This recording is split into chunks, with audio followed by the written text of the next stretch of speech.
राम राम, जय श्री राम। बाबा सादगी चैनल पर आप सभी मित्रों का हार्दिक अभिनंदन है। सबसे पहले मैं आप सभी मित्रों को हार्दिक आभारी हूँ कि आपने मुझे सब्सक्राइब किया और 1000 के पार पहुँचा दिया है। बहुत बहुत आभारी हूँ। और आज मैं पहुँचा हूँ देहरादून।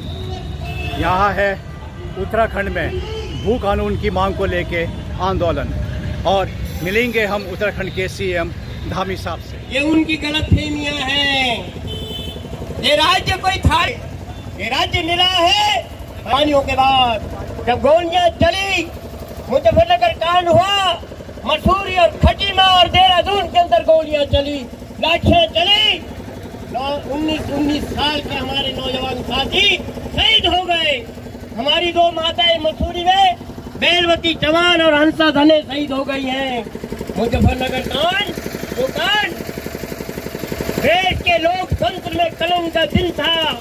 2 अक्टूबर 1994 में मुजफ्फरनगर में जा रहे निहत्थे आंदोलनकारियों के ऊपर गोलियां चली, दुराचार किया। 2 अक्टूबर राष्ट्रपिता महात्मा गांधी की वर्षी के दिन 2 अक्टूबर 1994 में गोलियां चलाई गई। पूर्व प्रधानमंत्री स्वर्गीय लाल बहादुर शास्त्री जी की जयंती पर गोली चलाई गई। कैसा लोकतंत्र था, कैसी सरकार थी जो हमारे ऊपर इस प्रकार का उत्पीड़न किया गया कि जैसे कोई एक देश दूसरे देश के यहाँ घुसपैठिया हो। अरे शर्म आनी चाहिए। राज्य बना, राज्य के बने हुए 40 साल हो गए हैं। आप देख रहे हो इन 40 सालों के अंदर उत्तराखंड के अंदर क्या हो रहा है। न रोजगार मिल रहा है, न स्वास्थ्य की स्थिति आप देख रहे हो, शिक्षा की स्थिति आप देख रहे हो। जो सपना हम लोगों ने देखा था, जो सपना हमारे शहीदों ने देखा था, जो सपना राज्य आंदोलनकारियों ने देखा था कि हमारी सरकार होगी, हम अपने भूगोलिक और राजनीतिक आधार पर नीतियां बनाएंगे इस उत्तराखंड के अंदर, लेकिन उसका ठीक उल्टा हुआ। ठीक उल्टा ये हुआ कि यहाँ शराब mafia, one mafia, builder mafia, शिक्षा माफिया पनप गए। और तो हर इन 40 सालों के अंदर उत्तराखंड की जनता और गरीब होती गई। और ये नेता, चाहे वो किसी भी राजनीतिक दल के नेता क्यों ना हो, ये अरबपति और खरबपति बन गए। आप देखिए इनके कितनी धनराशि बढ़ गई है। और हम लोग आज भी सड़क पर नारे लगा रहे हैं कि आज दो, अभी दो, न्याय दो, न्याय दो। ये न्याय देने वाले लोग नहीं हैं। बड़े अफसोस की बात हम देख रहे हैं, इस राज्य को बनाने के अंदर हमारे अंदर एक जिम्मेदारी है इस राज्य को बचाने की। हम केवल अपनी मांगों के लिए नहीं लड़ रहे हैं, हम इस राज्य को बचाने के लिए भी लड़ रहे हैं। नहीं तो आने वाली पीढ़ी हमें कभी माफ नहीं करेगी। ये राज्य आपने कैसे बनाया, यदि आपने संघर्ष किया है तो इस राज्य को संभाला क्यों नहीं आप लोगों ने। लेकिन मैं कहना चाहता हूँ राज्य आंदोलनकारी साथियों से, आपका जज्बा मुलायम सिंह के शासन में नहीं टूटा। हम टूटने वाले नहीं हैं, हम झुकने वाले नहीं हैं। हम संघर्ष करने वाले लोग हैं। हम संघर्ष करते हैं और संघर्ष ही जीत होती है। हमने ये राज्य भौगोलिक, राजनीतिक, आर्थिक और सामाजिक आधार पर मांगा था। हमने ये राज्य नौजवानों के लिए, रोजगार के लिए मांगा था। लेकिन 40 साल के अंदर रोजगार मिला, न स्वास्थ्य मिला, बल्कि उल्टे के उल्टा क्या हुआ, लाठियां पीटी जा रही हैं, लाठियां मारी जा रही है बेरोजगार नौजवानों के ऊपर, लाठियां मारी जा रही है आंदोलनकारियों के ऊपर, अन्याय किया जा रहा है। ये सम्मान जो आंदोलनकारियों को मिलना चाहिए था, वो सम्मान आज तक हमें नहीं मिला है। राज्य आंदोलनकारी साथियों, आपने, हम सब ने मिलकर के इस राज्य को बनाया है।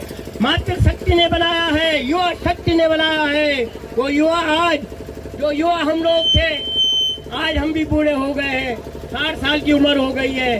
क्या मिला इन 30 सालों के अंदर, क्या मिला इन 22-23 सालों के अंदर। आप 94 से लेकर के 9 नवंबर 2000 का साल आप देखिए, कितने साल हो गए आंदोलन के। 7 साल और 23 और जोड़ दीजिए इसमें।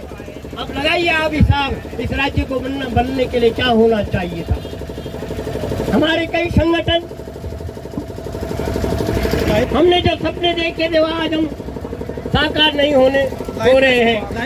हमारे बीच तमाम आंदोलनकारी मातृशक्ति भी है, तमाम नौजवान साथी हैं।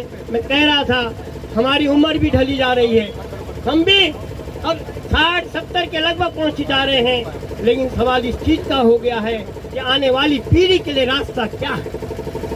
आने वाली पीढ़ी के लिए हम रास्ता दिखाएंगे, लेकिन साथियों एक आपसे निवेदन करना चाहता हूँ, विधानसभा के चुनाव में आपको सोचना पड़ेगा, समझना पड़ेगा कि हम किन लोगों को हम वोट दे देते हैं।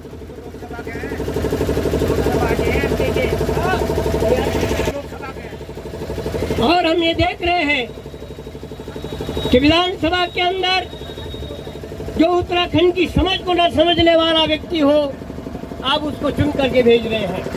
क्या हो रहा उत्तराखंड के अंदर, हमारी बहनों के साथ किस प्रकार का बेटियों के साथ व्यवहार किया जा रहा है, ये हमें सोचना पड़ेगा। क्या इसलिए उत्तराखंड बनाया हम कि हमारी बेटियों के साथ हत्याएं की जाए, उनको मारा जाए? एक आवाज नहीं उठा पा रहे हैं, हमें आवाज उठानी चाहिए अत्याचार के खिलाफ, भ्रष्टाचार के खिलाफ। और इस राज्य को अस्तित्व में लाने के लिए हमें एक साथ लड़ना चाहिए, संघर्ष करना चाहिए। कंधे से कंधा मिला करके संघर्ष कीजिए, तभी ये उत्तराखंड राज्य बचेगा, तभी ये राज्य बचेगा। तो जिस प्रकार से हमारे साथ हमारी जमीनों पर बाहर के लोग बड़े ठार से खुर्द-बुर्द कर रहे हैं, एक सहारनपुर का कोई भू माफिया यहाँ के मुख्य सचिव से मिलकर के जमीनों को खरीद रहा है। ये जो सचिवालय में बैठे हुए हैं, ये सचिवालय में बैठे हुए हमारे सचिव नहीं, ये उत्तर प्रदेश के गुंडे बैठे हुए, चाहे वो IAS हो, चाहे PCS हो, चाहे मुख्य सचिव हो, चाहे सचिव हो, चाहे कोई भी हो। और ये हमारे नेता, जय उत्तराखंड, जय उत्तराखंड, राज्य आंदोलनकारी जिंदाबाद, राज्य आंदोलनकारी जिंदाबाद, मातृशक्ति जिंदाबाद, युवा शक्ति जिंदाबाद, जय उत्तराखंड, जय उत्तराखंड। अभी करो भू कानून लागू करो, आज करो अभी करो भू कानून लागू करो, आज करो अभी करो भू कानून लागू करो। साथियों, आप लोग आए हैं इस बारिश के मौसम में, आसमान ने भी हमको नहीं रोका है, इस बारिश के मौसम ने हमको नहीं रोका, हमारे जज्बातों को नहीं रोका है। भिड़ने वाले हैं, लड़ने वाले हैं, हम जीने नहीं देंगे इनको, क्योंकि उत्तराखंड राज्य हमने बनाया है। अरे हम भी चुपचाप रह जाते, सरदार भगत सिंह चुपचाप रह जाता, मोनो सिंह मसारी, नागेंद्र सक्सेना चुपचाप रह जाते, वीर चंद्र सिंह गढ़वाली चुपचाप रह जाते, क्या ये देश आजाद होता? अरे हम नौजवान चुपचाप रह जाते, मातृशक्ति चुपचाप रह जाती, क्या ये राज्य बनता? ये राज्य जनता के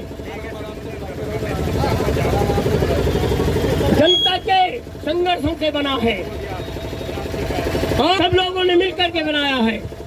हमने किसी जात, धर्म, क्षेत्र और भाषा के नाम पर हमने उत्तराखंड राज्य नहीं मांगा था। हमने उत्तराखंड राज्य मांगा था भौगोलिक, राजनीतिक, आर्थिक, सामाजिक पिछड़ापन, बेरोजगारी के मुद्दों पर हमने राज्य मांगा था। हम चाहते हैं कि इस राज्य को बचाने के लिए आगे आना चाहिए और आगे आकर के हमें इस राज्य के लिए संघर्ष करना चाहिए, क्योंकि आने वाली पीढ़ी हमें कभी माफ नहीं करेगी। यहाँ एक माहौल बनाया जा रहा है उत्तराखंड के अंदर, जो यहाँ के मूल निवासी हैं उनके साथ मारपीट करना, झगड़ा करना। अभी करणपुर में एक पीरी की लड़की के साथ कुछ गुंडों ने हमला कर दिया। वो अपनी दुकान चला रही थी, वो दुकान के अंदर गए, उसके गले से पैसे निकाले। कौन है ये गुंडे? कहाँ है पुलिस प्रशासन? कहाँ है जिला प्रशासन? कहाँ है यहाँ की सरकार? कहते हो बेटी बचाओ बेटी पढ़ाओ और बेटियों के साथ इस तरह की दुराचार कर रहे हो। अरे शर्म आनी चाहिए। जो नारा तुम देते हो उस नारे में खरे उतरो। हमारे बीच आंदोलनकारी मंच के अध्यक्ष भाई जगमोहन नेगी जी यहाँ पर आए, मैं उनका स्वागत करता हूँ। हमारे बीच उत्तराखंड चिन्हित आंदोलनकारी संगठन के संरक्षक भाई जितेंद्र चौहान जी यहाँ पर आए हैं। हम सब लोग मिलकर के चले और इस आंदोलन को, आज की आवाज को उत्तराखंड के माननीय मुख्यमंत्री जी, आपकी उम्र उतनी नहीं होगी जितना हमने संघर्ष किया है। कॉलेज से लेकर के हो, ये उत्तराखंड आंदोलन रातों रात जिंदा नहीं हुआ है। ये उत्तराखंड आंदोलन नशा नहीं, रोजगार दो, जिसको आंदोलन से लेकर के तमाम उन आंदोलन को लेकर के हम लोग इकट्ठे हुए हैं। इसलिए हम आपसे निवेदन है कि आप सभी लोग एकजुट होकर के आए और इस राज्य की लड़ाई को आगे बढ़ाएं, क्योंकि ये राज्य हमने बचाना है। इन राजनीतिक दल के नेताओं ने केवल वोट बैंक समझा है कि वोट बैंक के नाम पर हमको वोट बैंक समझा है, इसलिए हमें जिताइए। इसलिए हमारा आपसे निवेदन है कि आइए इस संघर्ष को आगे बढ़ाएं। मैं हमारे वरिष्ठ राज्य आंदोलनकारी साथी जो कि बहुत संघर्षशील, अभी रिटायर हुए हैं, राज्य के सेवा में थे, राज्य के सेवा में भी अपनी सेवा देते थे और हमारे बीच आंदोलनकारियों के बीच आते हैं। मेरे बड़े भाई पूरन सिंह लिंगवाल जी से मेरा निवेदन है कि अब वो संचालन करें। भाई पूरन सिंह लिंगवाल जी। यहाँ पर कहीं आपने अच्छा संबोधन यहाँ किया। आप राज्य आंदोलनकारी क्रांतिकारी हैं। यहाँ पहुँचने पर सभी भाई और बहनों का हार्दिक अभिनंदन है। तमाम राज्य आंदोलनकारी, हमारे गौरवशाली मंच के लोग, भूतपूर्व सैनिक और तमाम लोग यहाँ पहुँच गए हैं। मातृशक्ति तमाम पहुँच गए हैं। हमारे बीच में बहुत दूर दूर से लोग यहाँ पहुँचे हैं। श्री धीरेन्द्र प्रताप जी आने वाले हैं, विश्वनाथ पौठियाल जी सतपुनी से आए, श्री लाखन सिंह चे, श्री करण सिंह लिंगवाल जी और तमाम लोग राज्य आंदोलनकारी। सभी साथियों से निवेदन है, सम्मानित अध्यक्ष। धन्यवाद। जय श्री राम, जय देवभूमि उत्तराखंड, भारत माता की जय, जय हिंद।